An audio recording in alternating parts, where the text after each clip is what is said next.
The voice of growth. Mastering the mind and market. Timeless wisdom, proven strategies, and the deep work that creates lasting success. Like and subscribe to stay aligned with what truly drives results. Welcome to the Voice of Growth podcast, Mastering the Mind and Market. My name is Manny Teran, and I'm your host. Are you feeling stuck in this world? This world of chaos?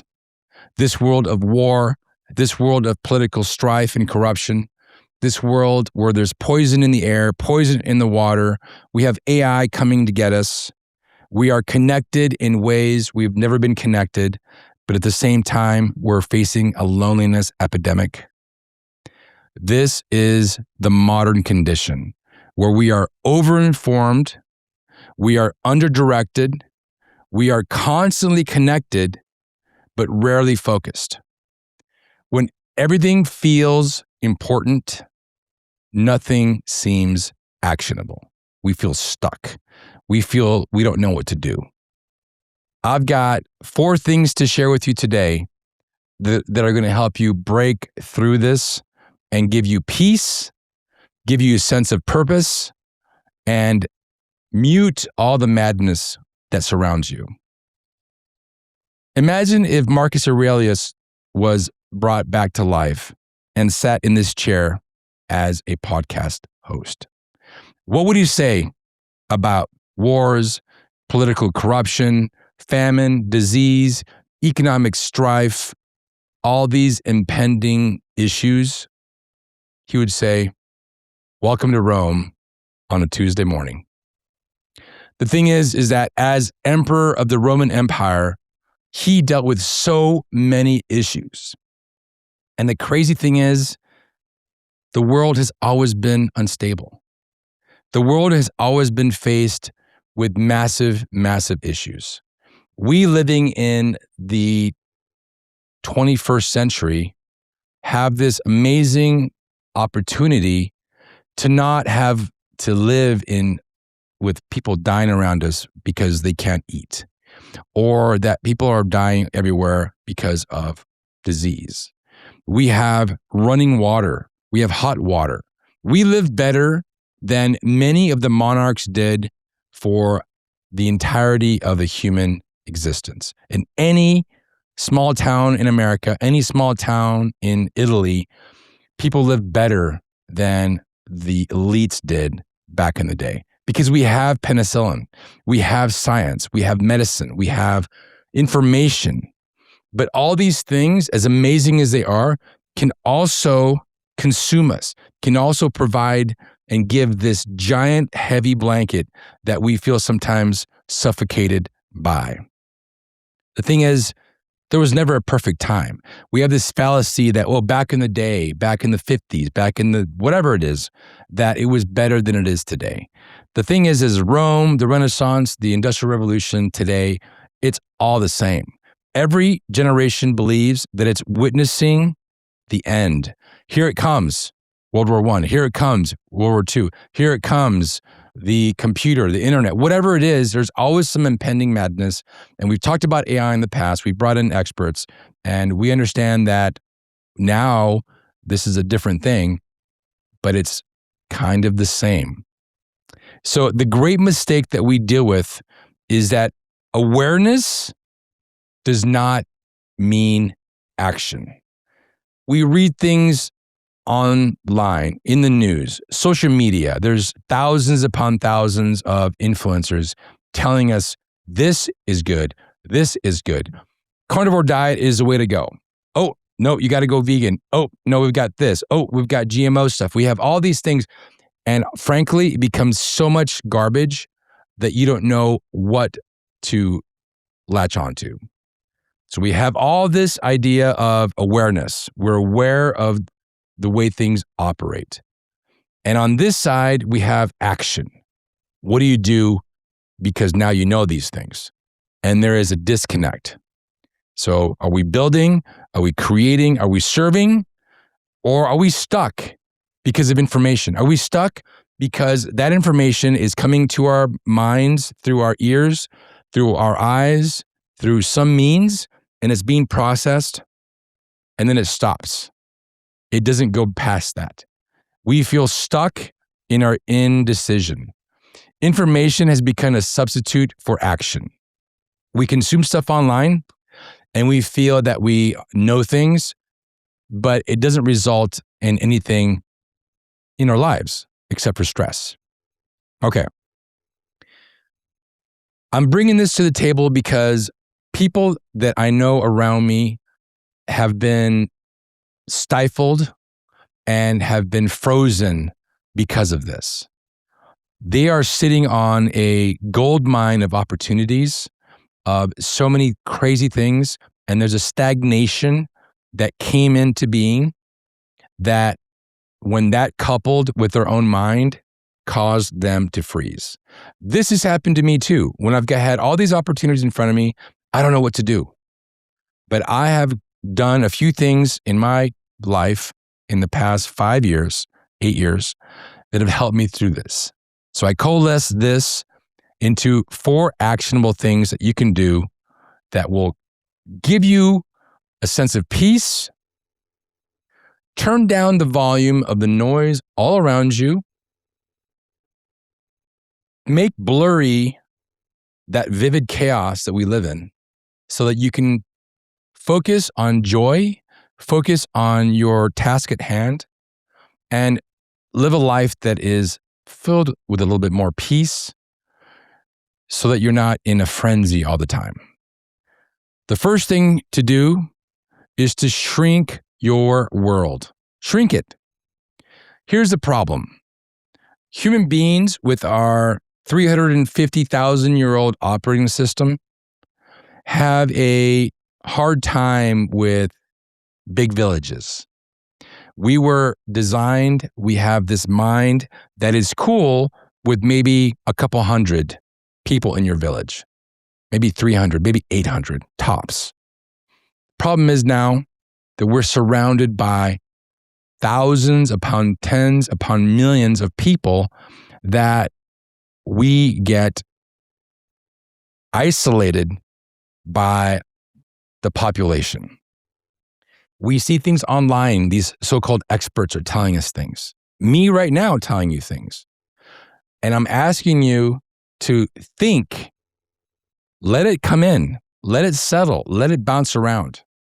And as I mentioned earlier, by shrinking your world, what you're doing is you're focusing on what you can control. First thing you can control, the most of, by the way, is your mindset right here. The second thing you can control is what comes out of your mouth. By the way, this is also has to do with self-talk.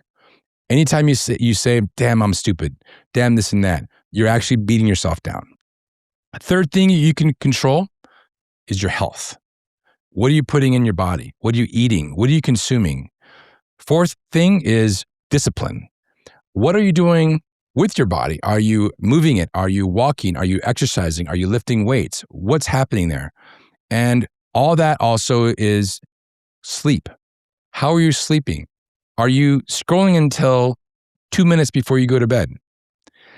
I am actually struggling with that today, to be vulnerable. I have tried putting it in another room, doesn't work.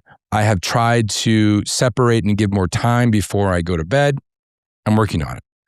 But the number one thing is make your world smaller. Focus less on consuming what's coming from your social media feed and focus more on what you're consuming with your eyes, the beauty outside.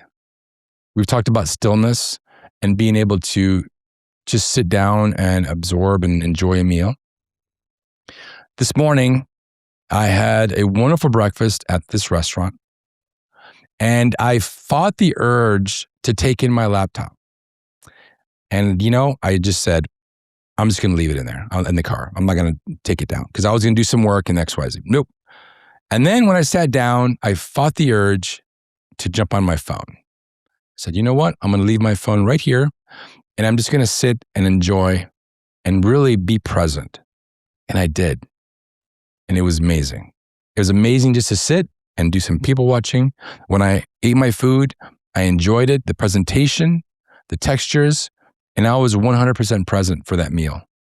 And I try to do that more and more often. I ask you to do the same. And when you do that, you shrink your world. You make it right in front of you. That meal is your whole world. That car ride with the music off is your whole world. That sitting down and enjoying just being for 5 minutes, that's it. When you read a book, yeah, you're giving some of your attention to that book. When you're watching a movie, same thing. That's all good too. But I'm saying make your world smaller so that you can then take a little bit of that stress off of your shoulders. Action number 2, build instead of consume. As human beings, we have a disproportionate amount of what is in here is pre-wired to build, to create. If you don't think you're creative, bull, you are. Because create is part of that word. You create your own reality through your mindset. Everything that comes in through your eyes, through your senses, and is processed has a piece of what you create in it. And that creation could be, for me, it's this podcast. For me, it's my wonderful garden outside, my beautiful landscaping, or it's the RV podcast studio, or it is content I create for you, for me. The thing is that when we create for ourselves, when we create the whatever that is for you, the project, the hobby, then that gives peace to you and gives you the ability to then create for others. If you're able to create a business, to hone your skills, to create a healthy body, to create a happy family, focus on creation rather than consuming. When you consume information, when you take stuff from people, you are basically making you the center stage. When you create from you, you're giving that to that small world I just talked about earlier, when you shrink your world.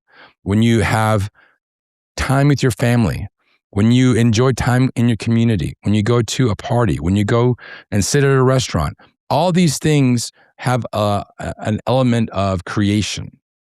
I love to cook. We were watching the World Cup the other day on a random Tuesday night, and I whipped up this massive meal for my friends.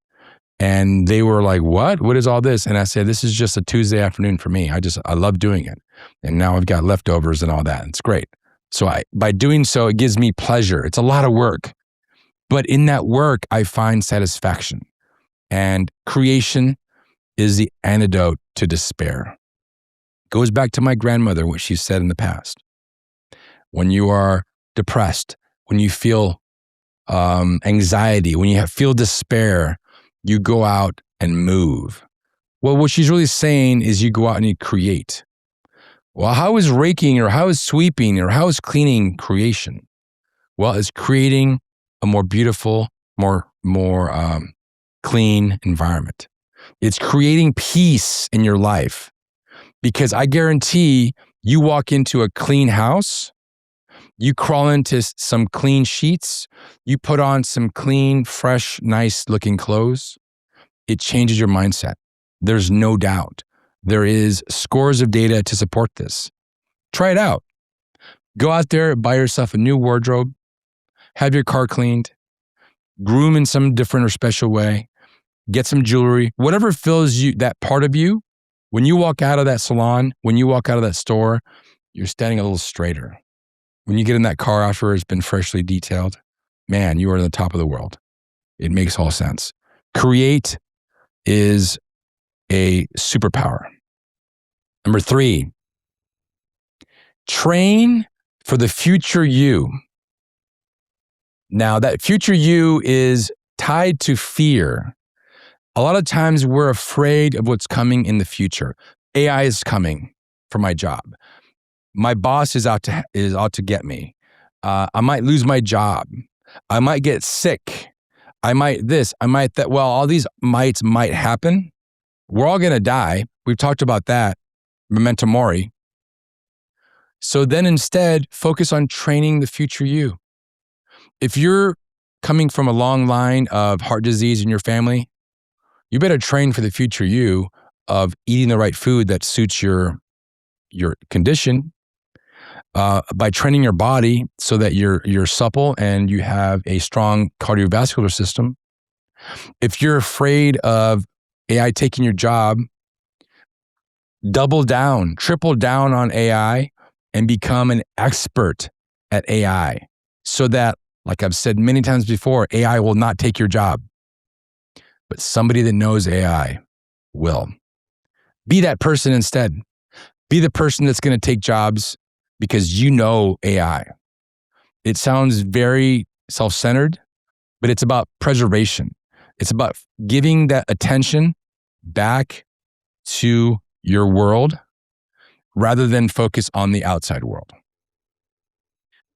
Learn, adapt, prepare. Magic words. It's really important you focus on training for the future you. Fourth thing is become locally significant. What I mean to say by this is you are the lead actor of your own beautiful movie, your own story. Make that even stronger. Become so relevant in your circle, so significant that it pushes and it calms the noise down of all the talking heads on social media. It makes you feel, and it actually gives you power by becoming significant in your own circles. Start with your family. Have conversations with your family that are maybe different than they have been in the past. We have a tendency to fall into that rut of doing things sort of by pattern. Break the pattern. Ask your kids about something that is random. What do you think about this politician? What do you think about this car? What do you think about this country? What do you think about the World Cup? Break the stereotypes. Whatever you have already in a groove, get out of it. And by doing so, you become more interesting to them, and they become more interesting to you because they're sharing something new that you may not have known about. So that significance begins to strengthen. From your family, expand outwards to your friends. Same thing. Friends that you normally do one thing with, say, hey, why don't we try something else? Hey, I know that we're always going to this beer thing. Why don't we go for a hike instead? Or if you have business associates that you're constantly talking about a certain thing, break it up. Break the mold. You're becoming more significant with these people, which I guarantee will quiet the noise of the chaos, because your attention is going to be focused on your small world, on your small village. And it's not, small does not mean insignificant. It just means proximity. So that meaning is found in proximity. And the more attention you can give and provide for those around you, the more significant you can be among those, the less the world of chaos will affect you. Very powerful tool. To summarize, as humans, we adapt. We must adapt. We have survived wars, plagues, depressions, technological revolutions, and we're here today. You're here today consuming this podcast, and I'm so happy that you are. You are gaining some level of insight from this podcast, and that gives me so much joy, because I know that I have been touched by social media people, by people on the street, by people I've sat next to on an airplane, by random insights popping in my head when I'm taking a bike ride or a hike. All these things are part of this beautiful human condition. The question is not whether the world changes. The question is whether you change. And that change is about adaptation. That change is about peace. That change is about significance and power, and above all, living in a stoic lifestyle so that you as a business leader can contribute more to your community. The real fear isn't AI. It's not politics. It's not war. It's not disease. The real fear is irrelevance. I've mentioned in the past that my 94-year-old grandmother was talking to me about a lot of her friends dying around her and about my grandfather passing a number of years ago and all these things. And she mentioned her fear was to become irrelevant and that she was becoming slowly irrelevant year by year. And her wisdom was to keep on creating, to keep on doing. She's 94 and she still makes food for all kinds of people all the time. That's her way of mindfulness. That's her way of creation. So build anyway, lead anyway, grow anyway. You can control what you do in your day, and whether or not significance or relevance is at the forefront. If you create, you're giving back to the world.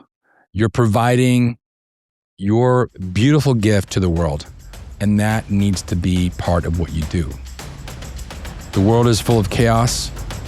Create order by creating peace in your own circle with your own tribe.